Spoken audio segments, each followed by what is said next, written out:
All right, let's talk about one of the most powerful tools in your entire digital arsenal, on-page SEO. Think of it as the art of speaking Google's language. And today, we're going to make you fluent. So let me guess, you've poured hours, maybe even weeks, into building this amazing website. It looks great, the content's top-notch, but nobody's showing up. It's like throwing a great party but forgetting to send out the invitations. Super frustrating, right? Well, what if I told you the fix is something you can do yourself, right now? And that fix, my friend, is on-page SEO. You know, a lot of SEO feels out of your hands, like trying to get other sites to link to you. But this is different. This is all about the stuff you can actually control right on your own web pages. It's basically you telling Google, hey, look over here. This page is exactly what your users are looking for, and here's why. Okay, to make all of this really stick, we're going to use a simple analogy for this whole explainer. I want you to think of every single page on your website as a book. Your job is to make sure that when someone goes to the world's biggest library, that's Google, and looks for a book on your topic, yours is the one that catches their eye, the one they just have to pick up and read. So let's dive into our first pillar, which is really the heart of everything, the content. In our book analogy, this is the story itself. And honestly, if the story isn't good, it doesn't matter how great the cover is. Nobody's going to read it. So you've got to ask yourself, and be honest here, is the story on your page actually original? Is it truly helpful? Is it clear? Because search engines like Google are getting incredibly smart. Their #1 job is to make their users happy, and they do that by showing them the best, most trustworthy stuff. Your content has to be that stuff. It's the bedrock of everything else. Okay, so how does Google even know what your story is about? Well, it's through keywords. These are just the words people are actually typing into that search box. When you put your most important keyword in the title, in the very first paragraph, and in your headings, it's like stamping science fiction or mystery right on the cover of your book. It's a massive can't-miss-it signpost. But here's where it gets really interesting. Keywords are only part of the puzzle. The real secret sauce is understanding the intent behind the search. You have to ask, what does this person actually want to do? And let me tell you, getting this right is probably the single most important thing in SEO today. So think about it. Why are they searching? Are they just trying to learn something, like what is SEO? That's informational. Or are they trying to find a specific website, like typing in Google login? That's navigational. Maybe they're shopping around, comparing the best SEO tools. That's commercial. Or are they ready to pull out their credit card and buy SEO services? That's transactional. Here's the bottom line. If your content doesn't match their goal, it's not going to rank. Simple as that. And if you really want to show Google you're the expert, the go-to source, one single article just won't cut it. You need to build something called a topic cluster. Think of it like writing a whole encyclopedia series. You have one huge pillar page. That's your main book on, say, on-page SEO. Then you write a bunch of smaller, super detailed cluster pages on things like keyword research or title tags. And this is key, you link them all together. This tells Google, hey, we don't just know a little bit about this topic, we wrote the whole library on it. Okay, so your story is amazing. You're an expert. Fantastic. Now we move to pillar #2, making sure the book is packaged correctly.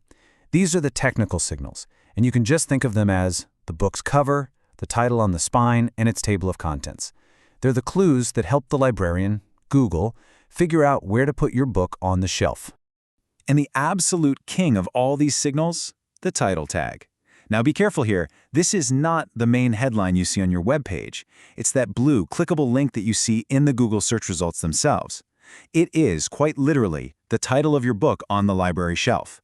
It's your one shot to convince someone to pick your book over all the others. And you have almost no room to do it. We're talking about 60 characters. That's it, barely a tweet.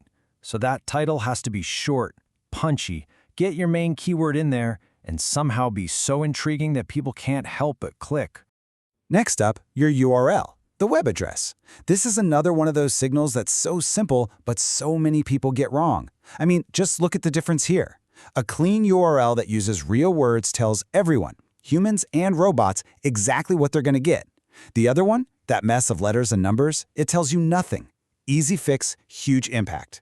And then, inside your page, you have your heading tags, your H1, H2s, H3s.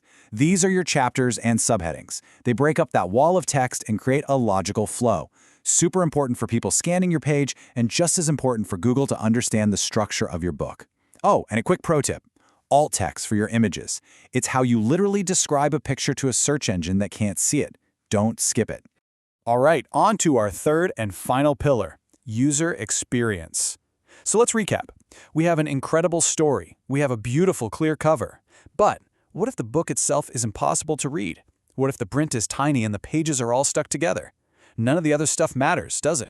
It's such a basic idea, but it's crucial. If your website is a giant wall of text, if it takes forever to load, people are going to leave. They're going to slam that book shut and hit the back button. And that backklick, that tells Google, hey, that result you just showed me, it was terrible. That is a signal you do not want to send. You know, Google is so obsessed with this that they actually have official metrics for it, called Core Web Vitals. It sounds technical, but it boils down to 3 simple questions. 1, how fast does your page load? 2, how fast can someone interact with it? And 3, does the layout jump all over the place while it's loading? Think about why Google cares. If they send you to a frustrating website, you don't just blame the website, you blame Google for sending you there.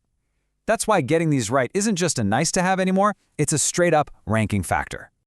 And speaking of user experience, here's a stat that should wake you up.